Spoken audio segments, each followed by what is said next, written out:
Data sharing, as we all experience today, is completely broken.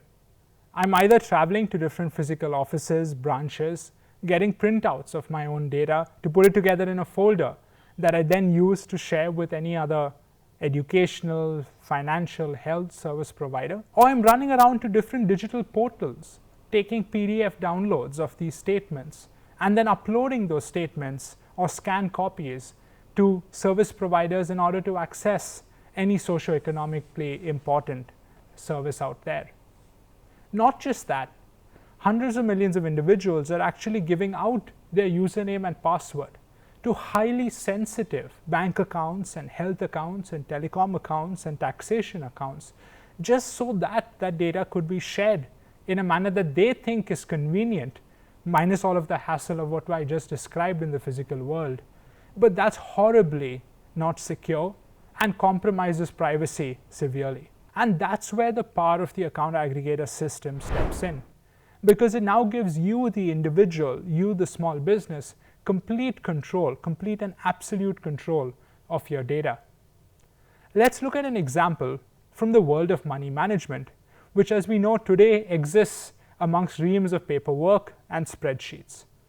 So an app like Fi attempts to give me insights on the back of data that would be shared via the account aggregator ecosystem. Fi is a financial information user, and they want to offer me insights like what have been my spending patterns over the last few weeks. And in order for them to do that, they need to plug in to the account aggregator ecosystem. Out here, I'm going to use OneMoney, which is one of the account aggregators, to register and facilitate this transaction. So I register with OneMoney, and once I've done that, they will then discover where all my data resides, what all bank accounts it resides in. So out here, what shows up is a list of banks that contain access to my data.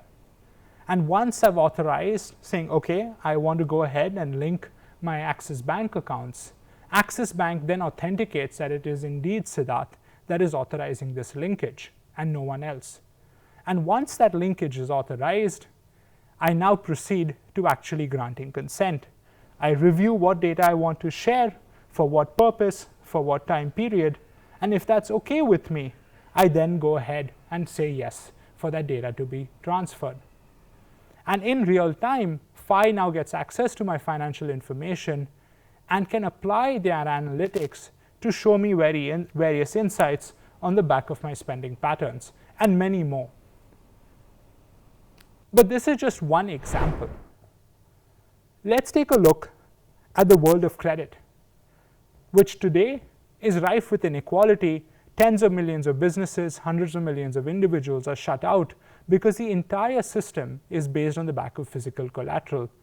And if we need to invert this paradigm to one based on information capital, then you need to give people control of their data. Out here, I'm going to show you an example of Lending Card, which is a lender that's going to use the account aggregator system to give you an unsecured business loan on the back of your cash flow data.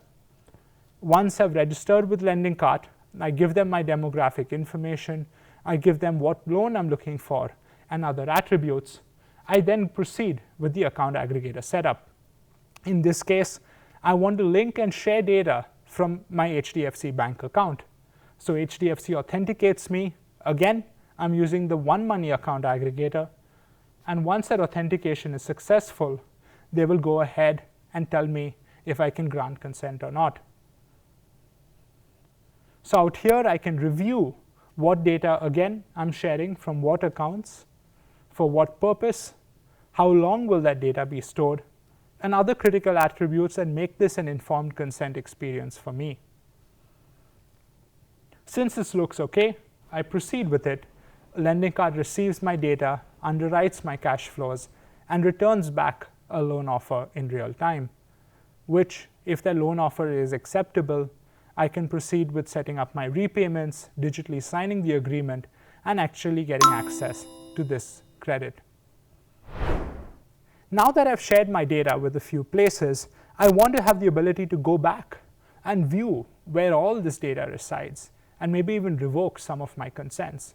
So that's where I can log into my OneMoney account aggregator application and once I've logged in, actually view a dashboard of where all my consents are and possibly revoke those, so that I'm in, at all points in time, complete control over the data that I have shared. Let's take a look at another example using FinView, which is another account aggregator. In this case, I'm going to a departmental store. I want to buy a consumer durable, a home connected system, and I want it to be financed. So that's where a lender like DMI Finance, who's offering consumer durable loans, steps in. The agent in the departmental store, who's using the tablet that you see on screen, essentially facilitates this process. So I decide, okay, I want to purchase this. The agent on the other end says, that's perfect. Could you please share me similar set of demographic and attribute details, which I do. And then we'll come to a point where they need, DMI as the lender needs access to my bank account statement to actually underwrite me and then proceed with this loan transaction. So when that comes up, I decide to share my bank statement via an account aggregator rather than a physical copy or a PDF statement, which we've done so far, which is what we've done so far. And now I register with FinView. Once I've registered, I need to link, since this is a new account aggregator, I need to link my bank account. In this case, I want to link my IndusInd bank account. Mind you, once you've linked your account, you do not need to relink it every time you grant consent. So IndusInd Bank will send me an OTP to again authenticate me and authorize this linkage. It's extremely seamless. Once I've authorized this linkage, I get a chance to review my consent request and accept it.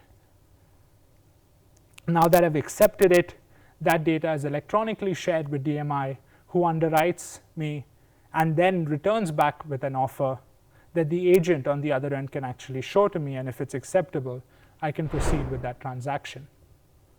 So this is a very powerful moment for the Indian ecosystem, and you have numerous players, numerous financial institutions actually coming together, many of whom are live. In addition to FinView and OneMoney, you have CAMS and NADL, which are account aggregators that have got operational licenses, and you can actually download the apps of these AAs from your Play Store or Apple App Store. And not just them, but you have banks, NBFCs, and various registered investment advisors that are also live with their applications. And this ecosystem is growing as we speak. Every single day, hundreds of informed consents are being approved, and radically new financial services are being accessed by individuals and businesses in this country. And it's only going to grow from here. So now's the time for all of you to start building.